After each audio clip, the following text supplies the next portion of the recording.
Hey guys, what's up? It's Vicious here and welcome back to another video. Before we start the video though, this video is sponsored by me. I'll be giving away a ton of PG Sharp keys thanks to 30,000 subscribers. I really appreciate the support, guys. The last few videos have been absolutely smashing the charts, and so it's really great to see that this game is still alive in the spoofing domain. And I hope you guys keep watching. If you're not subscribed, subscribe. But I'll be giving away a actual fuck ton of PG Sharp keys, and I'll be doing them on this channel. And yeah, if you want to support the channel, obviously you can join as a member. But that's it. That's enough of that. Let's get straight into the video. So this video will make you a pro sniper in Pokemon Go. So I'll be explaining essentially everything you need to know. We're going to be going over how Softband works very quickly, and then we're going to be essentially demonstrating how you snipe Pokemon, and then we're going to do some sniping ourselves. Obviously, we may or may not catch something cool, but we're going to give it a shot. And let's start the video. So why do you need to know what Softband is? Now, Softband is important for sniping because Softband is essentially the thing that's stopping you from constantly checking Pokemon and constantly catching Pokemon all around the world without anything to stop you. So with Softband in place, it means you can't just teleport anywhere you want and then immediately start catching. So there's a very nice feature in PG Sharp, and it's the Cooldown Timer. So what the Cooldown Timer does is essentially anytime you teleport, whether that be using the map function or whether that be using chords, it'll give you a specific cooldown time that you need to adhere by. And if you don't adhere by those cooldown timers, you're not going to be able to catch anything. So what we're going to do, I'm going to demonstrate it really quickly, but essentially there's going to be there's a whole chart and shit. So let's just do it really quickly. So we're not Softband right now, right? So I should be able to spin this PokéStop. So we've spun this PokéStop now our location is stuck here.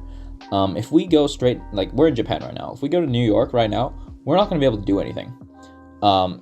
But I can also demonstrate this by moving away on the map. So we're going to move to the north of Tokyo or something. So we're going to teleport, right? And the cooldown timer in the top left corner is going to start. So for 4 minutes and 30 seconds, I actually cannot interact with the map. So imagine I go over here to this PokéStop, and I'm going to try and spin it, right? And it's just not going to work. The Pokemon are not going to be able to caught either. So if I try to catch this Drowsy right here, I'm going to throw the Pokeball, and it's going to escape every single time. It's not going to be caught, and yeah, I mean it's not very well demonstrated because obviously I have the quick catch on. But if I turn it off and then try to catch a Pokemon, you'll see it properly. So let's just quickly do this, and it's going to escape. And this is the prime reason for you to figure out whether you're on Softband or not. And it's very useful.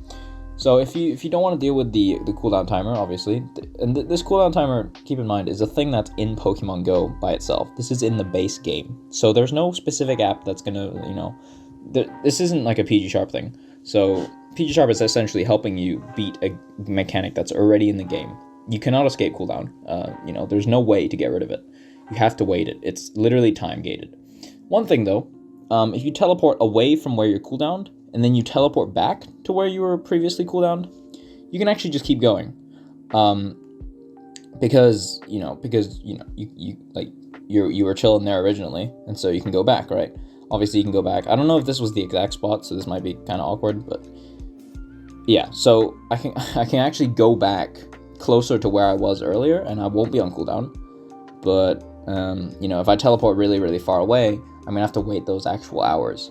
And the maximum obviously is 2 hours. Well, not obviously, but the maximum is 2 hours. So I hope that kind of explains Softband. Obviously, if you have any questions, you can ask me in our Discord, you can ask in the comments below, and I'll be very happy to answer them. But that's the gist of it. So that's out of the way. Next, we need to know where we can get coordinates. So you're always thinking, oh, where can I get coordinates to rare Pokemon? There's two ways. I'm gonna be demonstrating them both in this video. So the first way is through feeds. And this is the way that probably most people do it, because this is the quickest way, it's the most effective, and it's most efficient. I'll also be demonstrating the feeds way more than the other one, because this one just makes more sense. This one's much easier to do. So we're going to go to feeds, click plus on the top right corner, and then you're going to click 100 IV or something. 100 IV, click cool. We're set to all Pokemon, that's fine. and then we're just going to load it. So what this does is it essentially makes a feed that highlights all of the 100 IV Pokemon and then gives you specific coordinates for them. So let's say we wanted to hunt a Shundo Slugma, because I love Slugma, obviously. The shiny is really cool, it's very different. It's a gray color, which is fantastic. So we're going to click it, right? And we're going to click teleport. Now, remember what I said earlier about Softband, right? Obviously, Softband's not going to let us catch it. And that's demonstrated by the top left corner, where we have to sit and wait for that cooldown to come down. So if this Pokemon was shiny, and I really hope it isn't, because if it was, I'd be sad. But it isn't shiny. We still can't catch this Pokemon. Even if it was shiny, we can't catch this Pokemon, and that's because of Softband, obviously. So if we tried to catch it right now, it would run away. So that's a problem, right? So if this was a shiny Pokemon, how do I catch it? So you can do a few things. You can either sit in the catch screen, or you can tab out. But obviously, tabbing out risks Pokemon Go closing itself, which means the Pokemon will get away because, you know, it'll despawn, and then you've essentially just given away a free Shundo. So it sucks, but that is one of the ways to do it. Another way, actually, is to not have a cooldown to begin with. How do you do this? So cooldown is only applied when you interact with a Pokemon or a PokéStop or a various number of other things. But essentially, if you don't do anything other than teleport around, you'll actually be fine. You won't have a Softband. And the game, PG Sharp won't detect whether you have Softband or not properly. This is just a rough estimate of where you're teleporting to. So they give you a timer based on what you're teleporting to. It's not based off how many times you've interacted with the map, which sucks because you can teleport as many times as you want and not be Softband. But the second you spin a Pokéstop, you're locked to that location because of Softband. So yeah, so like I said, right, if you want to catch the shiny, you have to wait the hours, which sucks, but you got to do it, right? It's a Shundo. It literally takes 600, 700 checks for these guys, so you know, it's a big deal. If you want to just snipe for regular Pokemon, obviously, you can just wait out the timer. You know, if you're trying to make a feed for something other than the 100 IV Pokemon, obviously in PG Sharp you can actually, you know, you can filter by Pokemon, yeah. One common question that I get actually is if you go to the 100 IV thing, actually no, I don't actually. That's weird.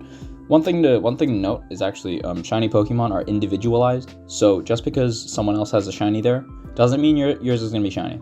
Shinies are per person, so there's no way you can actually, like, there's no Shundo, there's no shiny, there's just no shiny like guaranteed giveaways. So like, just because like I found a shiny and then you go to the same spot to check it, it might not be shiny for you. And the shiny odds for most Pokemon are around 1 in 500. So good luck with that. So that's the first method, right? I'm gonna run away from this guy because I don't want to screw with Niantic. Niantic might ban me, dude. They might do me in. But that's the first way, right?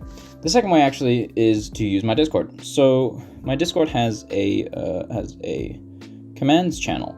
It's just down here. If you scroll down, go to the commands channel. You can check command info to see the stuff that you can search. But there's essentially a bunch of things that you can search, and you can put into the command feed. So what you can do is, let's do this. So essentially what we're doing here is we're doing a Poke search at this coordinate for 100 IV, and a 200 kilometer radius. So what this command does is essentially it checks at this coordinate in a 200 kilometer radius if there are any 100 IV Pokemon, and if there are, it's going to give them to me.